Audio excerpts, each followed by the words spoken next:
another video. What's up, everybody? Today, sorry about that. My bottle is right here. Today we're gonna do a little bit of renting on economics. I've got a few videos here compiled, 4 videos that I just want to run through, talking about the economy and how things just don't make sense, and I just want to commentate on it. So let's jump into my Asian brother over here, Mr. Gooby and Doobie.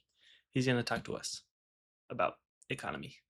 Should someone have 7 homes? You can't live in 7 homes at the same time. You can only live in 1 home at the same time.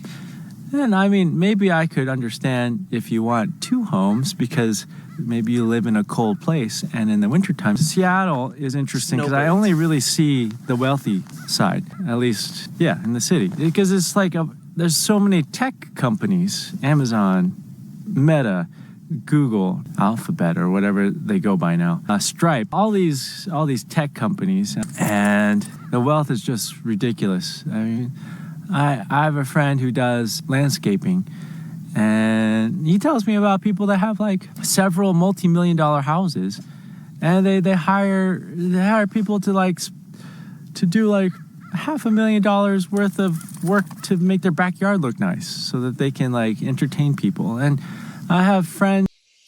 This is something that I've experienced in my personal life. Not that I have 7 homes or will probably ever have 7 homes. I barely want to have 1 house.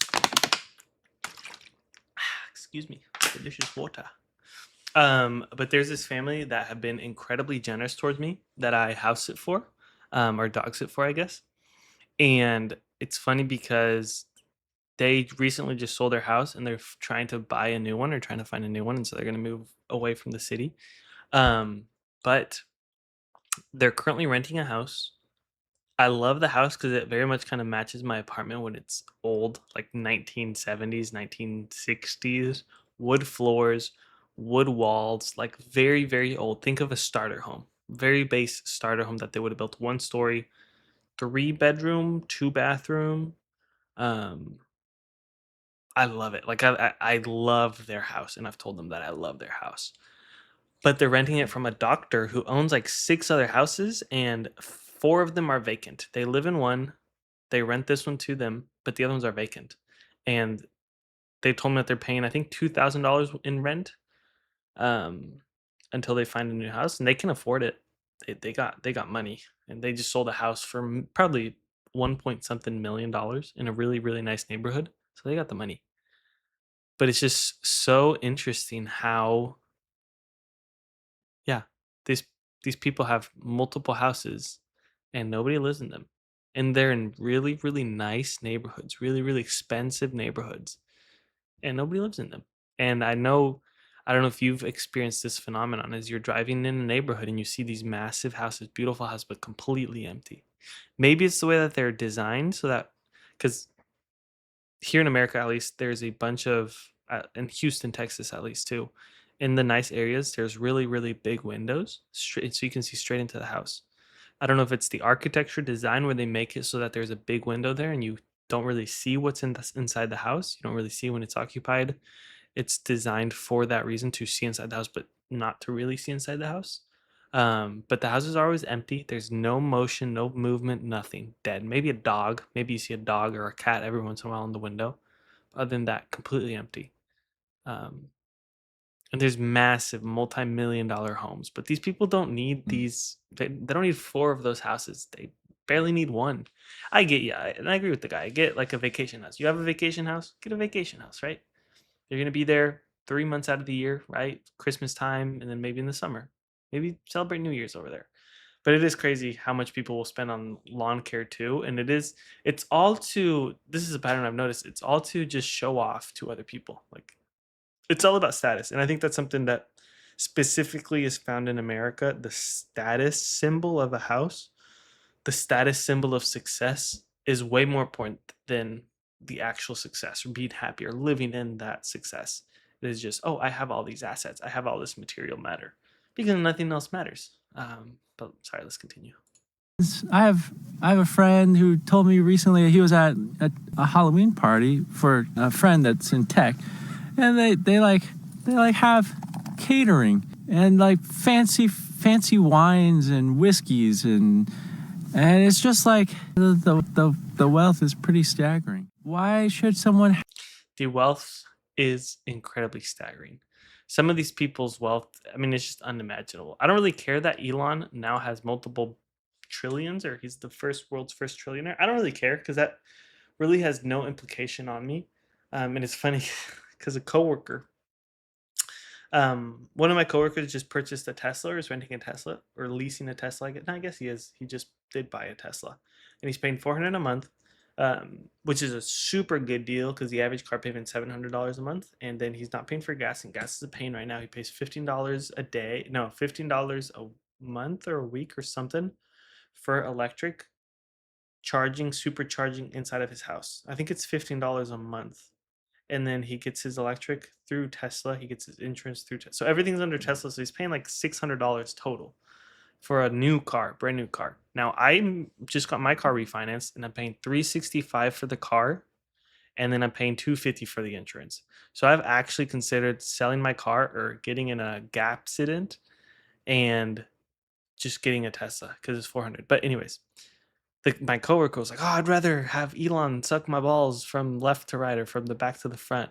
than to get a Tesla," as he's driving a Jeep. And I don't know, I could be wrong, but it's either Jeeps or one of Mercedes Benz or BMW, or one of them was literally what the Nazis used. So I was like, dude, it's like, ha ha ha, you're funny. It's like, it's a good deal. $400 for new car, electric car, nice car, luxury car with autopilot, which is $100 a month extra. Like, that's not a bad deal. Have the car drive you around. That's not a bad deal. And then I work right by a supercharger, so I can just charge it over there. Anyways, I've considered it, but yeah. So Elon's wealth really doesn't mean much to me because it's so much, and it's so much that it doesn't really, nobody really comprehends it. But rich people are just going to keep getting richer, and poor people are just going to keep getting poorer. So that's something. According to the That's Bureau something of we got Labor to get used to. This next video is going to be a little bit longer. I'm not going to play the whole thing because I don't really care to play the whole thing. But let's see. statistics, Gen Z is facing the worst entry-level job market in nearly 40 years, with 2/3 of all entry-level roles filled by those with over 7 years of work experience. And with most employers not even considering hiring recent grads, AI is projected to eliminate 50% of all entry-level roles just within. I am slightly concerned about the AI replacing people. I think AI is not a point yet. I don't know about Fable 5, but it's not a point yet where it can replace white collar workers. I think there's going to come a time when it's going to replace white collar workers, and it's going to be bad. And it's the economy's going to take a hit. It's going to be terrible, terrible. But this entry jobs is true. And I know because I have a buddy who is going to TCU up in Dallas or Fort Worth or whatever, but he's getting his degree in finance or something, and he cannot find a job. So I thankfully have been blessed to find a job and find a good job, but he hasn't. And I'm trying to start my own business, and he's not. So I want to be able to hire people. So I want to be the person who gives entry level jobs and actually not reward people based off of the people, not based off of what they're doing, I guess. I don't really care about the degrees. I would care about, okay, can this person communicate? Can this person sell?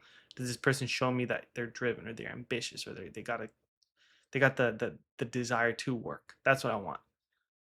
Or desire to do something bigger than themselves. That's what I want. I don't really care about, oh, you had a degree or a master's. All that shows me is you're entitled and you think you deserve things even though you don't. You haven't put the work in. You just went to school. You read some books and you used AI to cheat. That's not tough.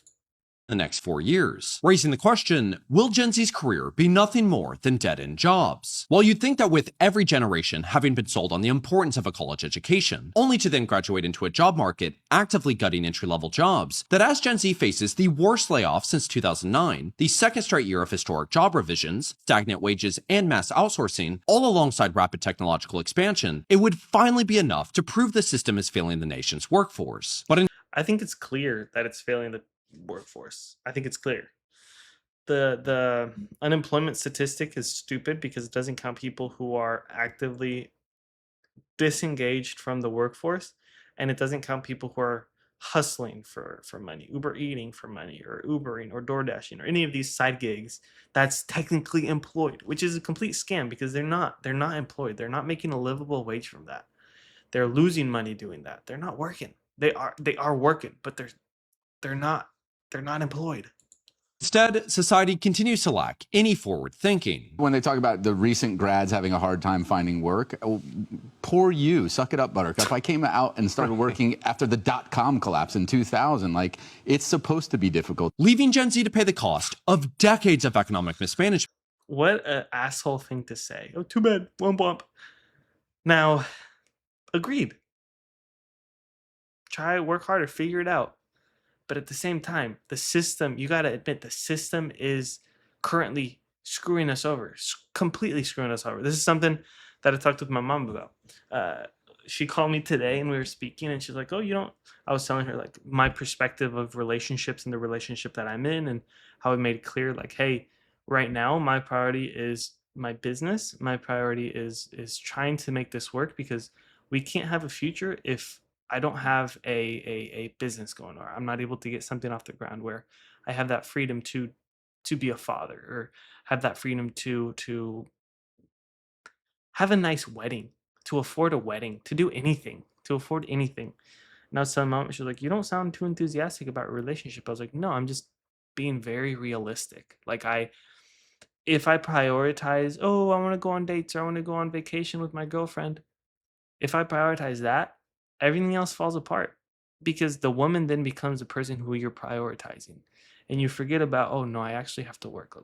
Oh no, I actually have to provide. The reality is, and I think a lot of people feel it, is that there is a crunch. There's a crunch that you feel, that I feel at least, a seriousness, or like a running out of time of, okay, AI is here and it's going to replace a ton of things. It's just going to make the rich people wealthier. The chance to escape this quote unquote system, the matrix, I don't even care to say matrix, but the system is very short window. It is a very, very short window. A lot of people have already been in the system for so long that they don't really notice. And I think that's most people, but thankfully I'm in a generation where I'm young enough to be able to not have liabilities. I told my mom, I was like, I don't have kids. I don't have a wife. I don't have a house. I don't have a mortgage. Like, I have zero liabilities, and I'm going to work my ass off to build something to succeed because there's no other time. And it's going to require a lot of sacrifice. I told her it's going to require sacrifice. And if that means sacrificing my relationship, like, shit, that sucks. But if that's what I have to do, like, that's what I have to do. And this is something I've communicated with my girlfriend. I told her, hey, if you think that you've waited too long and you don't want to wait anymore, let me know. I completely understand. I completely understand. I'm trying to build something. I'm trying to provide. I can't in good conscience bring a child into this world and have them in a really bad position. Now, I want to teach the child humility. I want to teach them devotion, strength, how to work hard, and all these things come with not necessarily having the most abundance in your house, but if I could have the abundance and the freedom to be able to teach my children these things, so much better. So much better. Not relying on a job, or fear of an entitled boss, or fear of an entitled coworker, or a threat, or anything like that. Like, if I'm able to start my own thing and be successful and have that freedom to travel, have that freedom to do what I need to do to provide, that's so much better than being stuck in a system. And that's something I had to tell my mom. I was like, it's not that I'm not excited. It's not that I'm enthusiastic. We're going on vacation in a week and a half, in less than 10 days, in 8 days, in a week, on the 21st of July. So this video is going to come out probably on the 13th or 14th. 21st of July, we're going on vacation. I don't care about the vacation. We're going to visit an Orthodox monastery up in California. That's what I care about.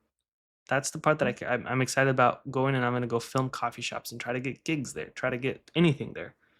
That's what I'm excited. I'm not necessarily, oh, I don't care about going to the beach. At this point, I don't care about going to the beach. I don't care about going on vacation. I don't care about none of that. I care about trying to build something. And maybe that's obsession. Maybe that's a passion. Maybe that's my pride. Maybe, maybe that's something I'm going to have to work on. But at the same time, There's no other time. There's no better time than right now. And I'm gonna work hard. I can't not. I can't not. Um, so I don't really want to finish this video. Let's do the next one. Bro, and there's just nothing else that you can cut back on, boy. There's no more cutting back on Starbucks, coffees, subscriptions. There's nothing left. I'm out here managing and budgeting using the vending machine. I'm going days where I'm like, bro, I ain't gonna eat for lunch. I'm gonna wait till I get back home. Ain't nothing else left to cut out. It's crazy. I'm making the most money I probably didn't ever make. Ain't no probably. I didn't ever made. Yeah, I don't ever see it. It be gone. The bills be snatching it. I'm not even gonna say we not making enough money. Everything just too high. Ain't no way at 36 an hour, getting close to 40 an hour, you just barely making it. You just be having enough and maybe a couple hundred extra. That's crazy. And to be fair, there's another podcast that I listen to. He talks about the roof, the sunroof. They got the sunroof, the red leather car. It's like, sure, you're making $40 an hour, but look at your car. That's where your money's going to. It's not necessarily that you're not cutting, it's that you've invested in different things. And sure, rent is expensive. I pay $1,000 in rent, $300 in electric. I got to get my electric thing switched, pay the fee, whatever, because $300 in electric is criminal. And I live in a 600 square foot apartment. Should not be $300 for electric. Should not be, and especially if I keep my AC at 74 degrees. It's not like I'm keeping it at 60. If I kept it at 69, 68, sure, which ideally I would want to keep it at because it's so hot here. But it's $300. That's crazy. But I think he's not wrong. There's not much more to cut. There's a lot of subscriptions that I have. I don't have any entertainment subscriptions other than YouTube. I will admit I have a YouTube Premium subscription, but I get music from that and I get no ads from that. So that's like 10, 12 bucks a month. It's a little bit high, sure, whatever, but I don't have any other form of entertainment. And then I have a $40 subscription for the Adobe Creative Cloud. That one sucks. Then I have a few Google Photos subscriptions, like $3, $4, $5 for storage, because my Google Photos is how I send client work, or like the final version for clients so that they can download it. Now that one does add up for sure. And it sucks because I wish I could just not need to do that, but storage is expensive and I get that. That's more of a business expense, and then when I actually have the LLC, then I'll be able to have that as a tax write-off. What's another subscription? I feel like gas is a subscription at this point, 60 bucks a week. I have to go fill up my car actually tomorrow. But currently I have $0 in my bank account. I have a little bit in savings. I don't want to touch my savings though. That's for sure. I don't want to touch my savings. One of the comments says, money saving tip, just sleep. Another comment says, everything you walk outside, it feels like you spend $100. That's something I have noticed over and over and over again. As you go anywhere, it costs $100 somehow. Why? Because either I have to fill up the gas, that's 60 right there. And then if we're eating, that's another 20, 30. And then I have to drive back. And then do I need to get something? Oh, shoot, I forgot my deodorant. That's $8. Oh, shoot, I forgot a toothbrush. That's $6. Oh, I need new toothpaste. That's $7. Like these little things add up and add up and add up. And oh, I'm tired. I need to get an energy drink. That's $3. Or coffee. That's $8. I've completely switched. I will have coffee every once in a while as a treat because it's too expensive. Go to HEB if you have an HEB near you and get yourself Bum Energy for $2. It's $1.94. 112 milligrams of caffeine. That's a cup of coffee. You're going to save so much money. I have a crap ton in my fridge, but $2 a day on energy. I drink 2 of them a day, so that's $4 a day on energy rather than $8 for a cup of coffee and then $4 for another brand of energy drink. That just adds up. That's $10 right there. And lunch, don't even get me started on lunch. At least for my physique goals or my training goals or life goals, I want to compete in bodybuilding. And it is the same price to cook at home as it is to go to Chipotle. It is the same. It is the same amount. It cost me $11 to eat at home, and I know because I literally will come from work home, cook my lunch, and then go back home because I live right by my work. And it's the same price as going to Chipotle. And God forbid I do need to stock up on olive oil. Oh, there goes $8. Or any seasonings, there's $5, $5, $4, $3, $4. Bing, bing, bing. Toilet paper, $10. Bing. Paper towels, $8. Bing. Get bent over. Get bent. Oh, you need soap? Oh, that's another $15. Oh, get bent over. 15's a little exaggerated, but let's say I need to get dish soap. Oh, that's $10 right there. Bing, bent over. I'ma bend you over. Everything is just expensive. And there's no real workaround because it really is. You cut out all your let's be generous, right? Let's cut out all expenses that are not necessary, except for rent. That for me is $1,000, and I think I'm on the lighter side of rent payments. I think most people pay much more than I do on rent. Most people pay 14, 15, 16, 1700 on rent. Insurance on top of that. I don't pay for insurance. I don't know if that's illegal or something, but I don't pay for it.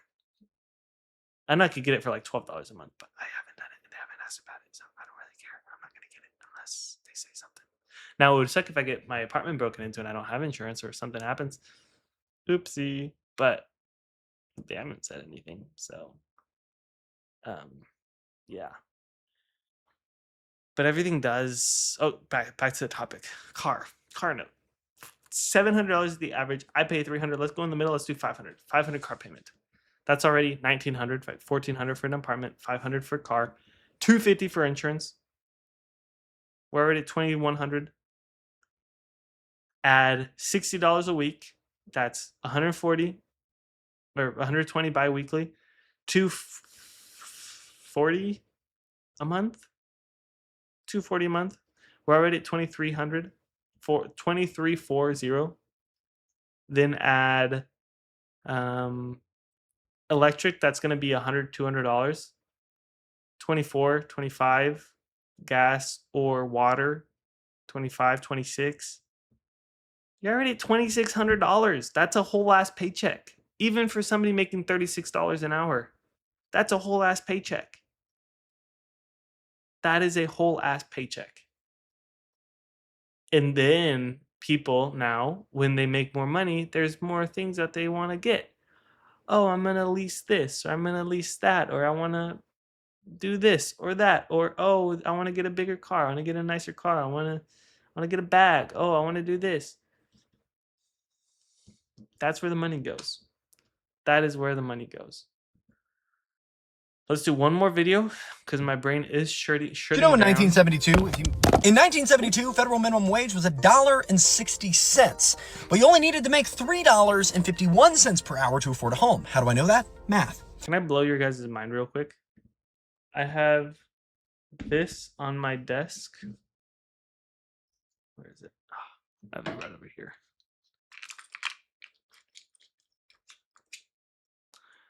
This little chip would be like, I don't know if you can see.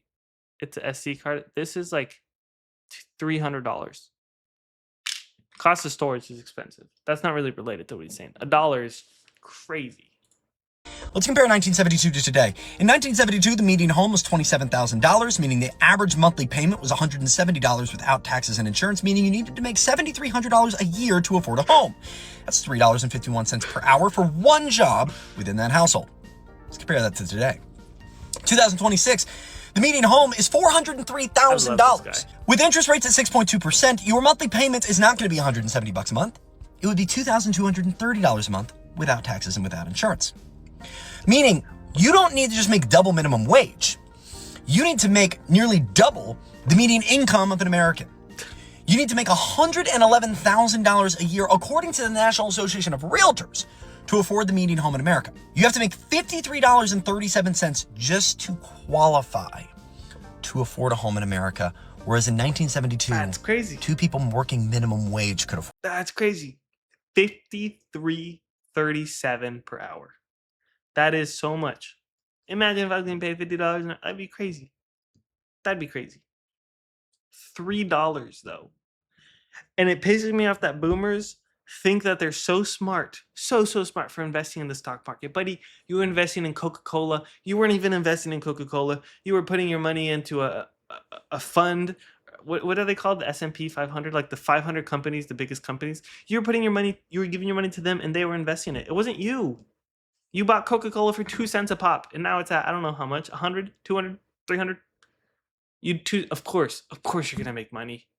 It's not that you're anything special. It's not that you're smart or a good investor or anything. It's not that you could read the market and find out what was going on. No. It's that you were born in the 1920s and then you started to work for us in the 1940s.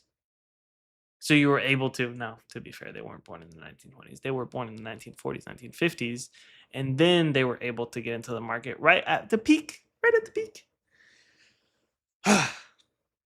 Lovely video. Love this country, love the economy. I genuinely do love the country, but there's some things that definitely feel that they are on purpose supposed to put you down. I love this guy, Zach the Realtor, Zachary Loft on TikTok. Go check him out. He got some really. Do you know in really good stuff. 1972? He got some really good stuff. Ooh, let's do one more video of his. Just buy a smaller home. Let's do this. Let's do this one. Let's see. One of the number one pushbacks I get from old people is, Zach, people don't need to be buying a $400,000 home. I hear you. They don't want to. The median price point in America, according to NAR, is $411,000, meaning that's the median going home. That's crazy. I don't want to play the whole thing. I just know that houses are crazy expensive, and it's a scam, I think, in my opinion. Having your own space is wonderful, but it's expensive. Don't follow the rat race. Stay free. Stay thinking. Use your brain. Don't just follow things because people tell you to. Think critically.